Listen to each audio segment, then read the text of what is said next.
Today I'm going to be reading for you my children's book that I wrote, and it's called Max's Pirates. Max had always had a wild imagination. He loved to make up stories in his mind, wild, extravagant stories about pirates and treasure. Max was a storyteller for sure. All his friends at school loved for Max to get up in front of the class and tell his stories. One day, their teacher, Miss Lambert, gave the class an assignment. The assignment was for the students to read a children's book and change it into a story of their own.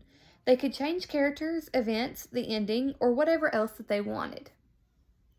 Everyone knew that Max's story would be the best. As the class began their assignment, grabbing books from the classroom library, Max sat still in his seat.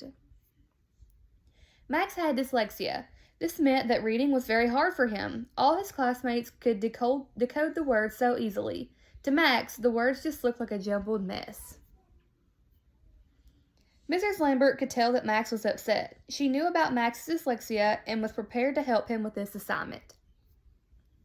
Miss Lambert told Max to go to the classroom library and pick out a book he would like to read.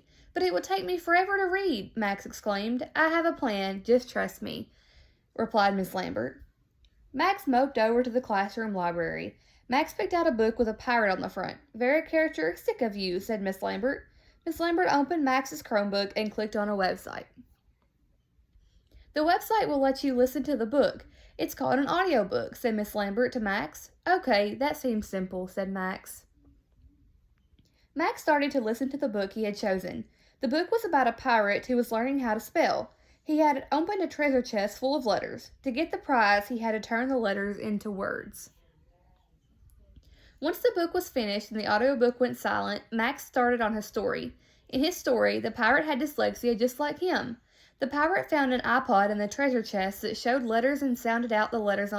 The iPod could also help the pirates form the letters into words. Max couldn't wait to share his story with the class. The assignment he was once so upset over was now the assignment that he was so excited about. He could barely sleep the night before he had to present. The next morning came and Max's mom dropped him off at school. Max walked into the classroom with the biggest smile on his face. He felt confident about the story he had made. "Today is presentation day. Who would like to go first?" asked Miss Lambert. I would," exclaimed Max. He could barely keep his excitement in. Max read his story to the class. His story full of pirates, treasure, letters, and words. His classmates were so interested. When he finished, they all had questions about what dyslexia was. Max finally felt confident about his dyslexia. Max's smile stretched from eye to eye.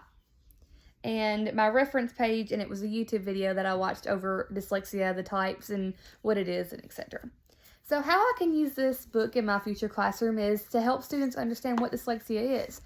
We may do a day about different learning disorders, and dyslexia may be one of them, and I may read them this book and help show them that students their age may have dyslexia. I may also have a student in my class one day that has dyslexia, and I may need my other students to understand what dyslexia is and how this person's brain processes things, and this book will really help me. It's on their level. I plan to teach 4th or 5th grade, 3rd, 4th, 5th, and I think that this book is about on grade level for them. It's not too word heavy, but it's also not too childish, and I think that it levels with them. They may have a classmate that could have dyslexia, or they may find out themselves that they have dyslexia. They may have been struggling with something and they need to get it checked out.